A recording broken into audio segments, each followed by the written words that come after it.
할렐루야. 하나님의 한탄이라고 하는 제목으로 함께 말씀을 나누고자 합니다. 오늘 본문으로 읽었던 말씀 가운데 보면 6절과 7절에 여호와께서 사람 지으셨음을 한탄하셨다라고 그렇게 기록하고 있습니다. 이 한탄, 탄자가 들어가는 글자가 왠지 별로 느낌이 안 좋습니다. 그렇죠? 대표적으로 뭘까요? 사탄이죠, 사탄. 그죠? 이 나라적으로 이렇게 보니까 탄이 들어간 글자가 있는 이 나라들은 대부분 이슬람입니다. 이슬람. 우즈베키스탄, 또 파키스탄, 또 카자흐스탄, 이런 나라들이 이 끝자가 탄으로 끝나는 나라의 대부분이 보니까 이슬람이더라고요. 이슬람. 특히 이슬람교의 종교적 최고 권위자인 칼리프가 수여한 그 정치적 지배자의 칭호가 있는데 그게 뭐냐면 술탄입니다. 술탄이란 통치자, 권위자라고 하는 아랍어로 이렇게 되어 있습니다. 그러고 보니까 우리나라에도 탄으로 끝나는 이런 도시들이 있더라고요. 제가 그저께 내려오다 보니까, 서울에 내려보니까, 제일 먼저 보니까, 동탄이 있더라고요. 동탄. 들어봤죠? 동탄, 신도시. 조금 더 보니까, 송탄이 있더라고요. 송탄. 동탄은 들어본 건데, 송탄은 또, 본 것 같습니다. 송탄도 지죠? 송탄시. 경기도에 있는, 동탄이나 송탄이나 이슬람하고 전혀 상관이 없는데 저 혼자 생각해보기를 우리나라에 들어온 이슬람인들이 살기 원하는 곳이 이런 곳이 아니겠는가 저한테 저 혼자 쓸데없는 그런 생각을 해봤습니다. 이 탄으로 들어간 부분에 대해서 이야기하는 것은 사실은 오늘 본문과 전혀 상관이 없습니다. 이건 마음을 좀 열고자 이렇게 이야기를 합니다. 오늘 본문에 나오는 이 한탄하다라고 이렇게 나오고 있죠. 이 단어의 의미가 굉장히 심오한 그런 의미가 있습니다. 우리가 한탄하다, 그리고 듣고 보면은 한숨 쉬면서 탄식하는 것처럼 그렇게 우리가 그런 의미를 가지고 있는데 히브리 원어를 보면 나함이라고 하는 단어입니다. 나함이라는 단어인데 후회하다라고 하는 뜻이 담겨 있습니다. 후회하다. 또 이 후회하다는 뜻과 함께 어떤 뜻이 있냐면 위로하다라고 하는 뜻도 함께 지니고 있는 단어가 바로 이 나함이라고 하는 오늘 본문의 한탄이라고 하는 단어의 의미입니다. 정확하게 또 이 단어가 일치되는 부분이 창세기 5장 29절에 말씀해 보면 그 끝부분에 이렇게 나오죠. 우리를 이 아들이 안위하리라라고 했습니다. 안위하리라. 이 안위하리라라고 하는 이 단어도 바로 이 한탄, 나함이라고 하는 단어와 의미가 같은 그런 것으로 사용되었습니다. 그런데 우리가 나함이라고 하는 단어가 후회하다라고 하는 그런 의미가 담겨있다고 했잖아요. 그죠? 그러면 하나님의 속성에 하나님이 후회하신다, 하나님이 후회한다라고 하는 것은 하나님의 속성에 맞지 않습니다. 완전하신 분이고 전지전능하신 하나님이 뭘 해갖고 아이고 내가 잘못했네, 실수했네, 후회했네 라고 하는 그런 하나님이 아니시라고 하는 것이죠. 그죠? 그래서 구약성경 사무엘상 15장 29절 말씀, 사무엘상 15장 29절 말씀에 보면 이렇게 기록하고 있습니다. 한번 같이 읽어봅니다. 사무엘상 15장 29절. 없어요? 사무엘상 15장 29절. 이스라엘의 지존자는 거짓이나 변개함이 없었으니 그는 사람이 아니시므로 결코 변개하지 않으심이니이다. 여기 변개라고 하는 이 단어는 변경되지 아니한다. 그러니까 하나님께서 한번 정하신 그 일에 대해서 하나님은 변경하지 않으신다라고 하는 것이죠. 그러니까 하나님은 실수하지 않으신다, 후회하지 않으신다라고 하는 의미와 같은 그런 부분입니다. 그리고 신약성경 로마서 11장 29절 말씀에 보면은 하나님의 은사와 부르심에는 후회하심이 없느니라.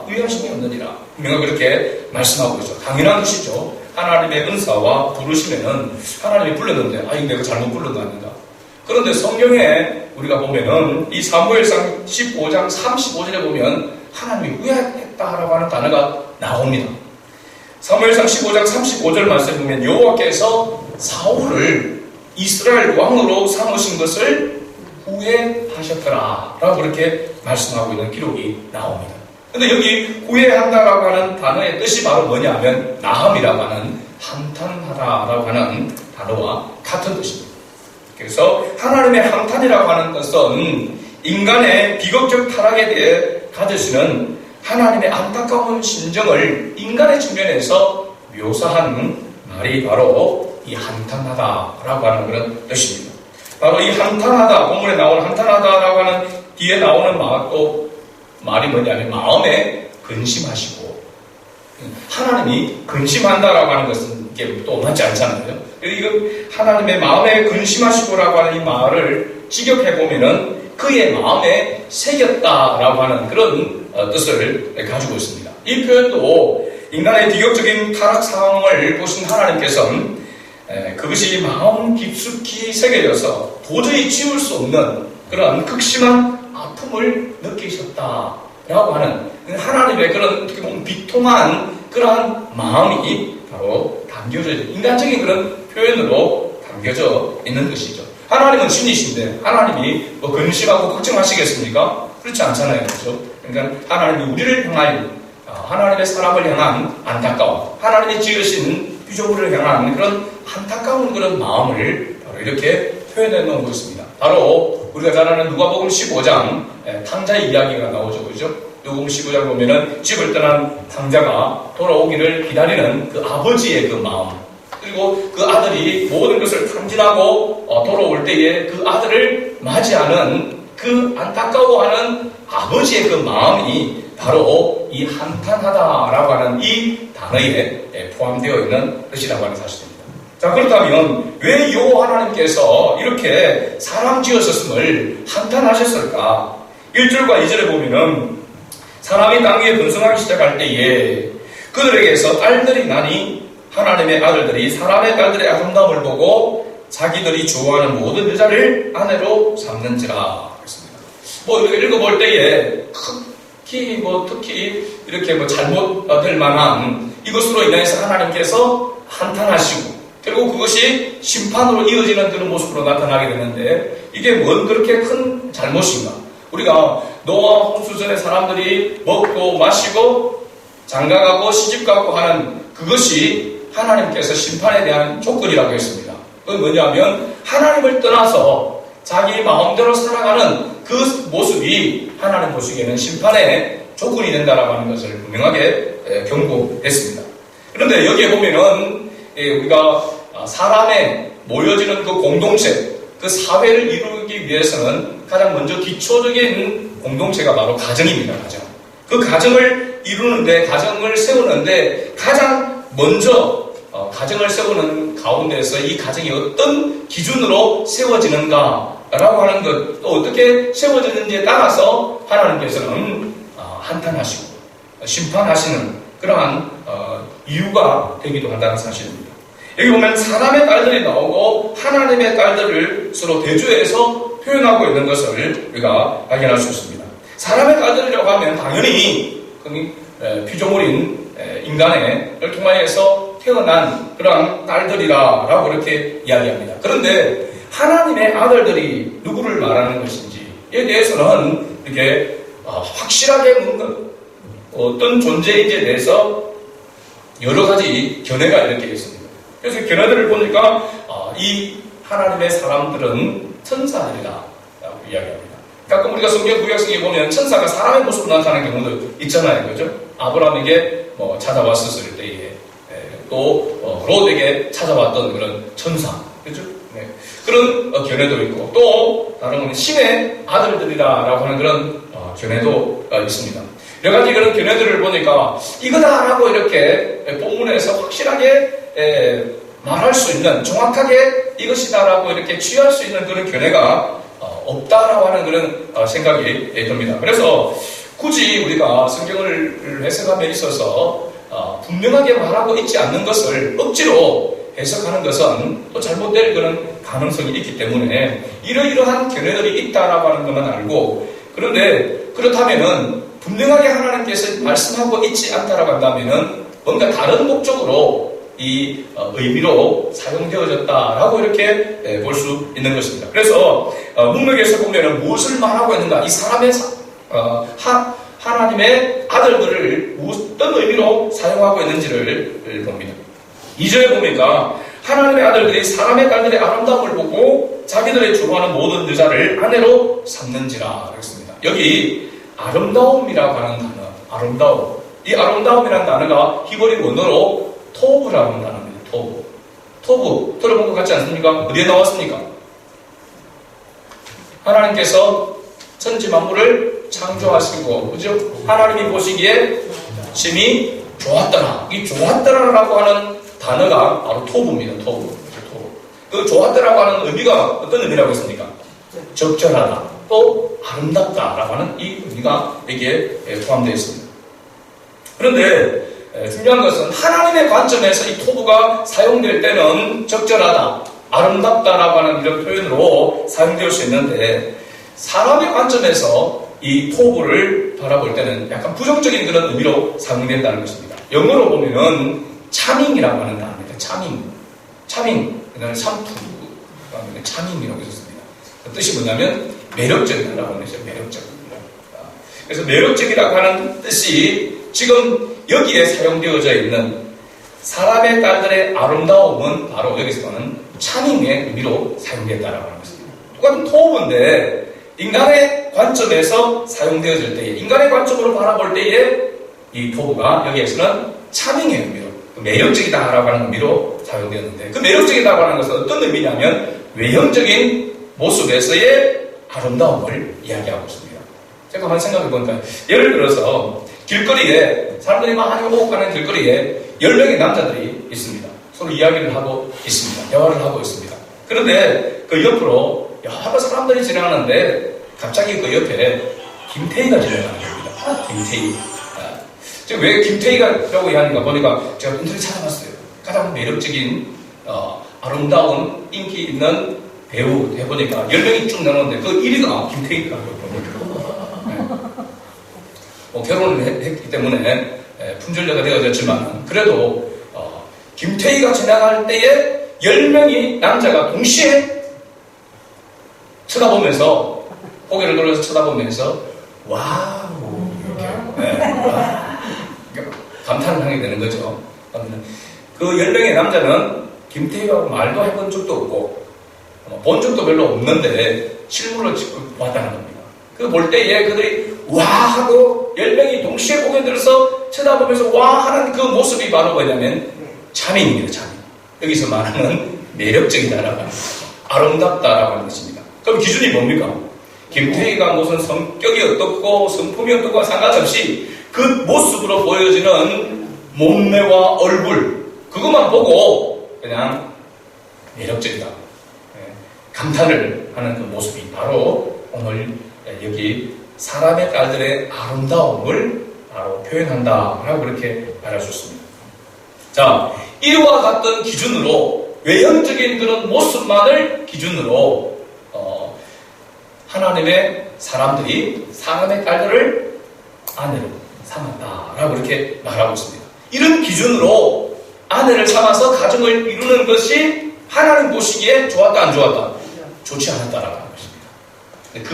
이런 가정을 이룸으로써 뒤에 나타나는 결과가 결국은 심판으로 나타나게 된다는 것이죠. 자, 그렇다면 이 때에, 이 당시의 때와 지금 우리가 살고 있는 가운데서 가정을 이루는 조건, 그 기준은 어떤가? 사람들이 결혼을 위해서 배우자를 구하는 조건으로 이야기하면은 사람만 좋으면 된다고 이야기합니다. 사람 착하면 뭐 더 할 것 없다. 대부분 우리 나이 드신 분들 다 그렇게 이야기하죠. 그래서 정말 착한 사람이 있다. 그래서 만나면 얼굴이 이렇게 키가 좀 이렇게 거기다가 이제 또 나가서 직업이 그러다가 또 가문이 이렇게 아주 조건이 착하면 된다라고 이렇게 했다가 보면은 같은 값이면 얼굴도 좀 예뻤으면 좋겠고, 그죠? 키도 좀 어느 정도 적당하게 컸으면 좋겠고, 또 좋은 그런 직장을 가지고 있었으면 좋겠고 좋은 그런 가문을 가졌으면 좋겠다 라고 이렇게 자꾸 욕심을 내게 되죠. 저도 이 소개를 이렇게 해보니까 그런 부분이 있더라고. 제가 볼 때는 될 것 같은데 안 되는 그런 경우도 있고 안 될 것 같은데 되는 경우 또 이렇게 보면서 깜짝 놀란 적이 있습니다만 그러면 우리가 믿는 그리스도인의 입장에서의 기준은 어떻습니까? 대부분 우리 권사님들, 나이 드신 분들 그러죠. 믿음만 좋으면 된다. 믿음만 좋으면 뭐 더 이상 볼 것 없다라고 이야기합니다. 그래서 믿음이 좋은 자매를 소개시키거나 하면은 얼굴이 이렇게 되죠. 키가, 뭐 가문이 뭐 이렇게 나옵니다. 그럼 어쩌란 말입니까? 그죠? 하나님의 사람들은 다른 조건보다도 가장 우선적으로 보여야 할 것이 신앙인 줄로 믿습니다. 여러분, 이 기준을 항상 우리가 결혼을 앞두고 있는 자녀를, 저도 자신이 없습니다. 저도 자신이 없습니다. 그죠? 자식이 어떤, 저희 아들들이 어떤 배우자를 데리고 올지, 딸이 어떤 배우자를 데리고 올지, 정말 기도 제목이죠. 그죠? 기도 제목. 마음에 만족할, 그럼에도 불구하고 정말로 믿음이 신실한 그런 배우자였으면 좋겠습니다. 여러분들 우리가 기도해야 될 자녀를 위해서 이제 결혼할 자녀를 위해서 기도해야 될 가운데 하나가 바로 좋은 신앙의 사람을 만나야 되는 거죠. 그죠? 뭐 조금 뭐 얼굴이 조금 좀 부족하다 하더라도 좀 덜 생겼다 하더라도 키가 조금 뭐 좀 그렇다 하더라도 직업이 또 조금 그렇다 하더라도 가문이 또 조금 그런 부분이 있다 할지라도 신실한 믿음을 가진 사람이라면 그것을 가장 먼저 우선으로 기준으로 삼을 수 있는 그런 태도와 자세를 우리가 가지고 있어야 될 줄로 믿습니다. 그래서 제가 보니까 얼굴이 좀 덜 생기고 뭐 키도 그렇고 학벌도 좀 부족하고 또 가문도 좀 열악하고 그럼에도 불구하고 하나님을 잘 섬기는 사람이라면 좋아야 되는데 이것을 실천한 분이 있습니다. 바로 저희 장모님이더라고요. 제가 결혼할 당시에 정말 뭐 단벌 이렇게 양복 입고 있었거든요. 사계절 양복을 이렇게 입고 있었습니다. 그리고 얼마나 촌스러운지 제가 생각해도 주말에 시골에 가서 일을 도와주고 그렇게 하다 보니까 개감해가지고 저희 동기들이 야 정말 결혼하고 180도 달라졌다 그렇게 이야기를 했거든요. 정말 문처럼 사람이 와서 앉아서 이렇게 공부를 하고 있는가 처음에 놀랬다고 이렇게 이야기를 하더라고요. 새까맣게 머리도 투머리 해가지고 뭐 그렇게 와서 앉아있으니까 그런 부분이 있습니다. 근데 제가 생각해도 제가 조금 잘 나갔거든요. 저희 장인들도 그렇고 아무리 가족들이 생각해도 이해를 못하겠다는 거죠. 뭘 보고 뭐 학벌이 좋은 것도 아니고 지금 뭐 바로 옥상 한 수를 받은 거 아니고 이제 신학교 학부에 또 지방신학교 학부에 다니고 있는 전도사 교육 전도사 이게 시집을 보내겠다고 그렇게 했으니까 내가 그때 이제 나중에 지나서 그러더라고요. 저희 장모님 뭔가 떡도 쉬었거든. 왜 그렇게 했는지 모르겠다. 저희 장인어른이 100% 반대를 거로 생각했는데 저희 장모님이 단번에 크라고 했거든요. 이해가 안 된다는 거지. 이해가 안 돼. 그러니까 하나님이 하시니까 그죠? 하나님이 하시니까. 그리고 기준이 그래도 신앙의 사람을 사회로 삼겠다. 또 목회자를 사회로 삼겠다라고 하는 그 마음. 제가 사실 저희 아내를 봤을 때도 저를 만났을 때 저는 제 스타일이 아니더라고요. 목사님 스타일은 저보다 키가 큰 같이 느끼시는 거예요. 만났는데 저도 키가 큰 그 배우자를 원하고 기도하고 있었는데 저보다 큰 사람은 아니거든요. 근데 힐을 신고 이렇게 뭐 머리에 또 모자까지 이렇게 하시니까 저보다 훨씬 커 보이는 거예요. 그래서 조금 아닌 것 같다 이런 생각을 사실은 이렇게 했거든요. 그런데 제가 딱 마음에 작정한 게 뭐냐면 하나님 앞에 사모가 되기를 소원을 했다는 거예요. 그래서 제가 그러면 됐다 이런 생각을 한 겁니다. 사실은. 근데 뭐 나중에 보니까 그래도 뭐 어디 가도 빠지지 않는 뭐 우리가 이렇게 이야기를 하고 해서 그만 다행이지만 저희 장모님 입장을 제가 갖고 이 설교를 준비하면서 생각을 해봤어요. 그때 생각이 100% 나 같으면 너도 내가 지금 목사지만 저희 하은이가 막 그런 저희 그리고 나면 상당히 시험에 들지 않을까 하는 그런 생각을 이렇게 해봤습니다.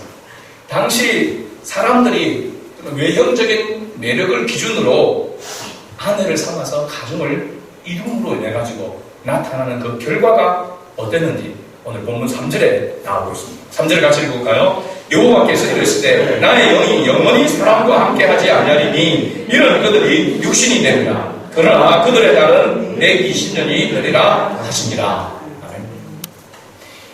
아름다움을 보고 외형적인 아름다움을 보고 아내를 삼고 가정을 이루었다고 해서 하나님께서 어떻게 보면 이렇게까지 진노하실 수 있을까 그런 생각이 들 정도로 나의 영이 영원히 함께하지 아니하리라.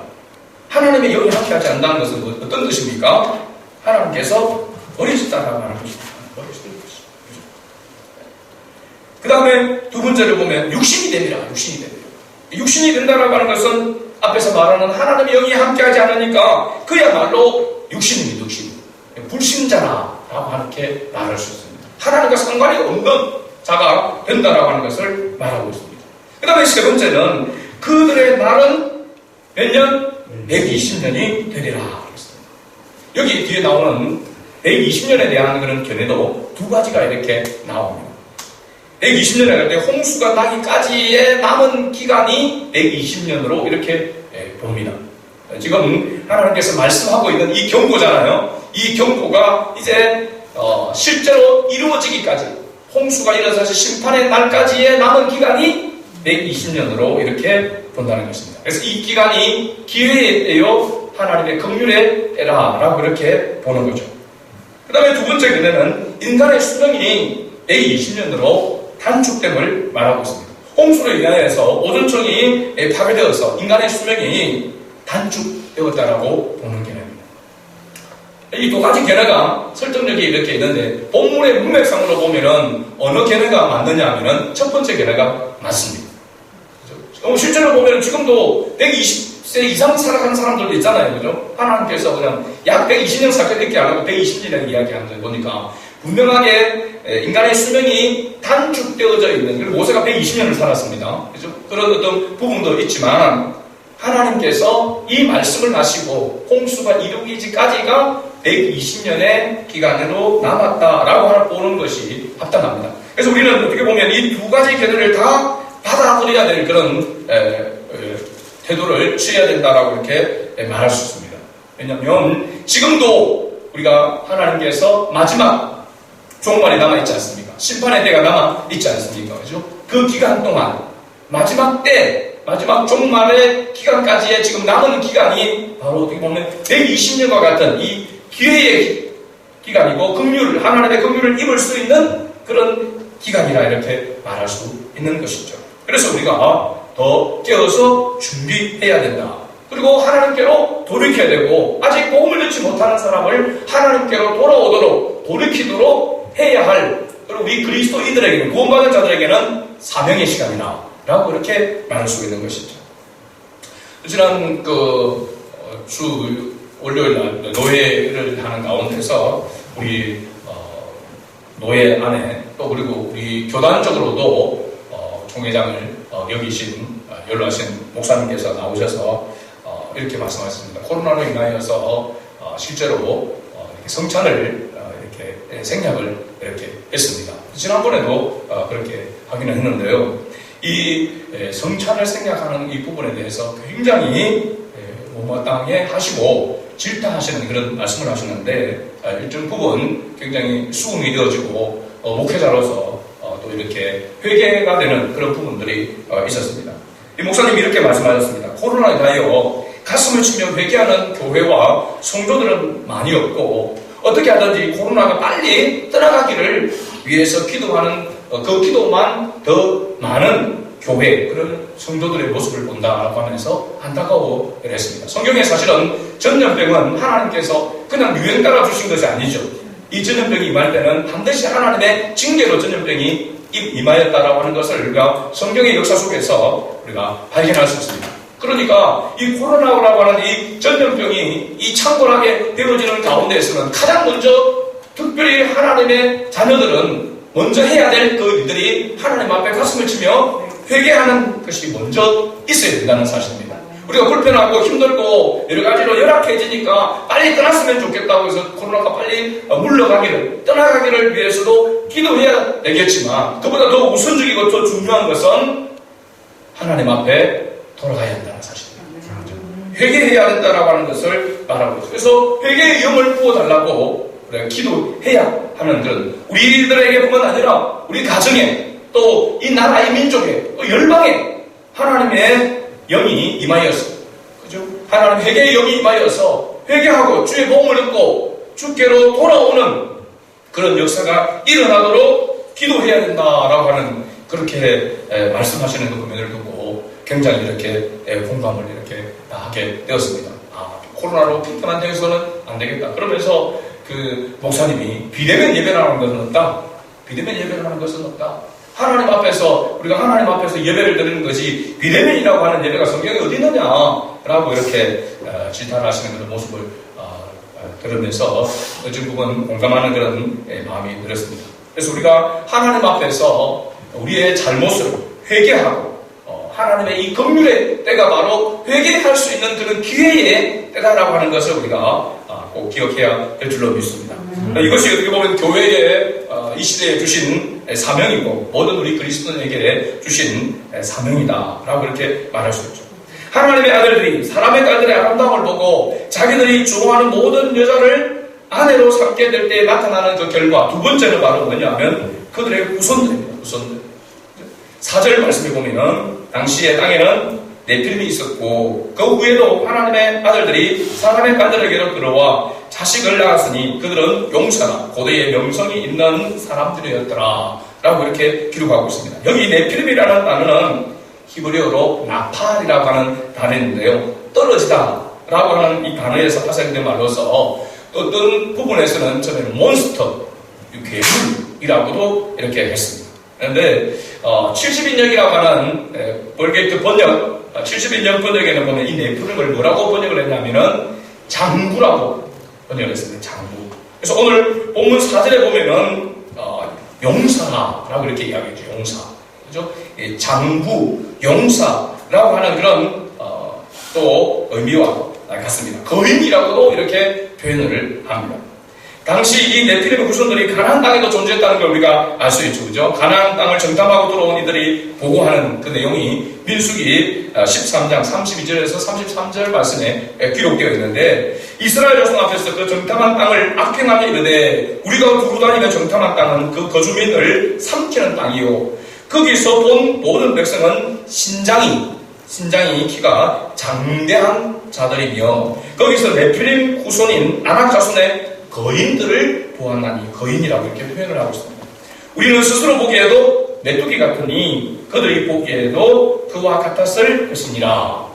가나안 정탐하고 돌아온 사람들의 보고 가운데 10명의 보고, 요수와 갈렙을 제외한 10명의 보고가 바로 이와 같습니다.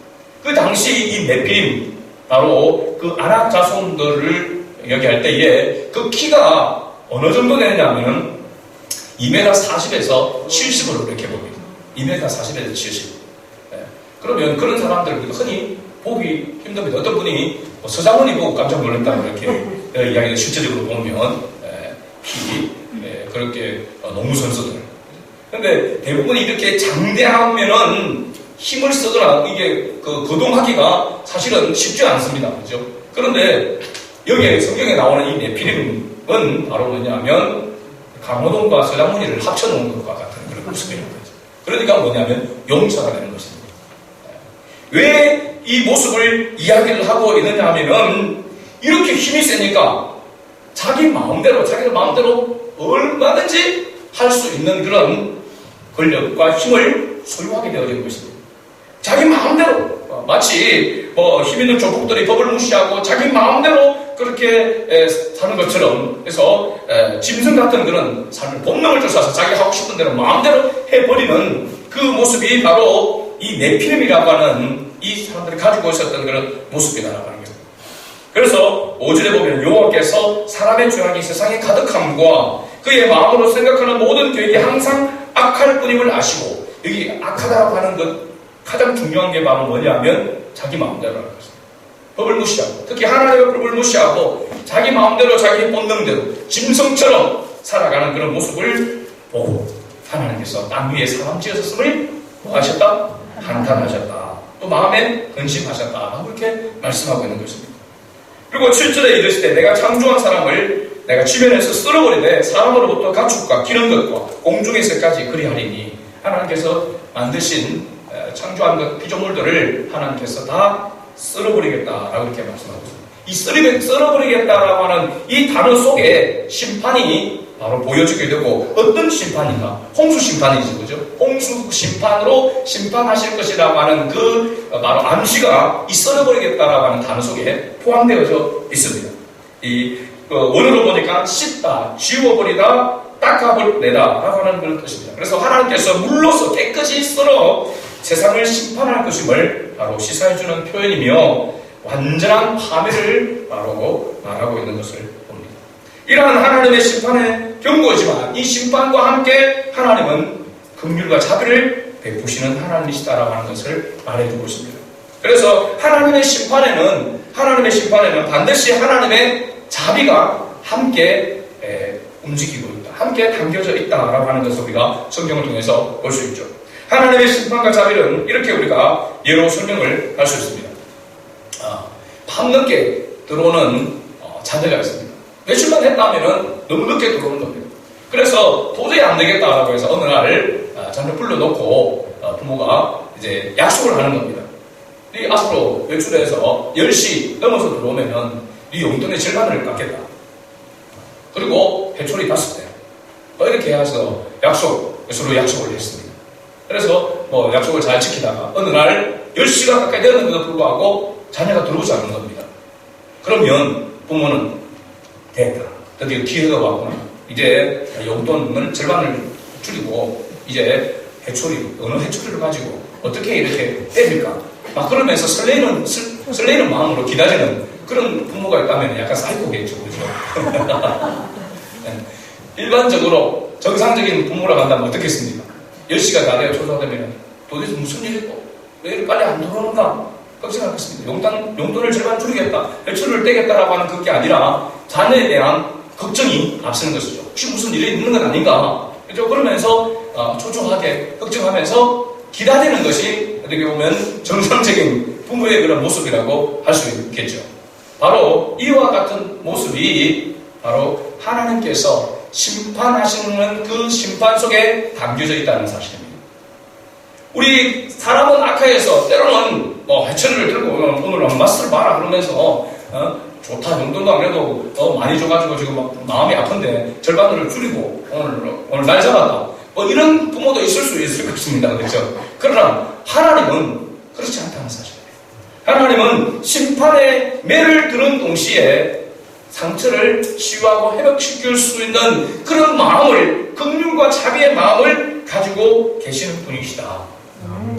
그래서 누가복음 15장에 바로 집을 나간 탕자와 같은 그 모습을 안타까운 마음으로 바라보는, 오늘 한탄하시며 마음에 근심하신다라고 하는 하나님의 그 마음이 바로 심판 속에도 나타나 있다는 사실입니다.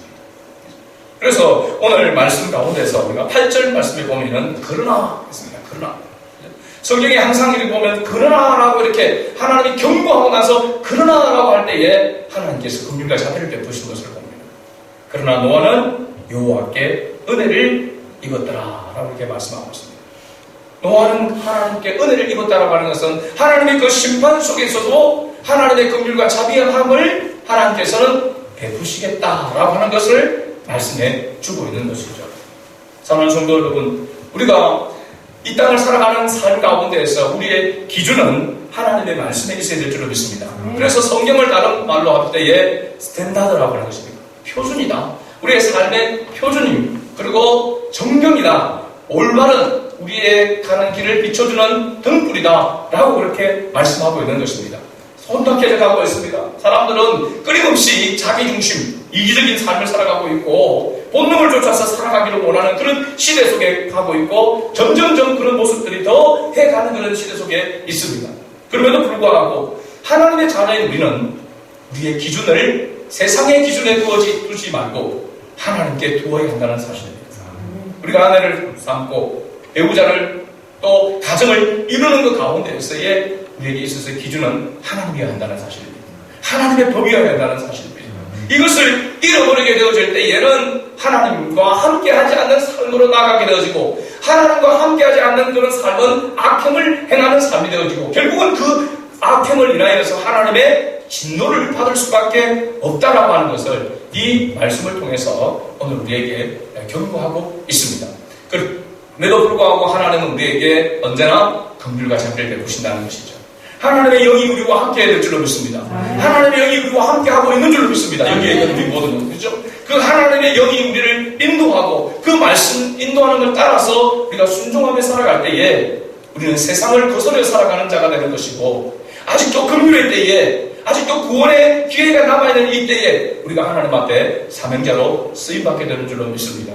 다시 한번 우리 자신을 돌아보면서 내가 하나님의 기준에 맞춰서 살아가고 있는가 같이 돌아보기를 바라고 하나님께 다시 돌이키기를 바라고 하나님의 또한 은혜 가운데서 우리가 무장하여서 아직도 갈 길을 알지 못하는 자들을 하나님께로 이끄는 빛 가운데 인도하는 그 일에 쓰임받는 우리 승환의 가족들이 될 수 있기를 주의 이름으로 축복합니다.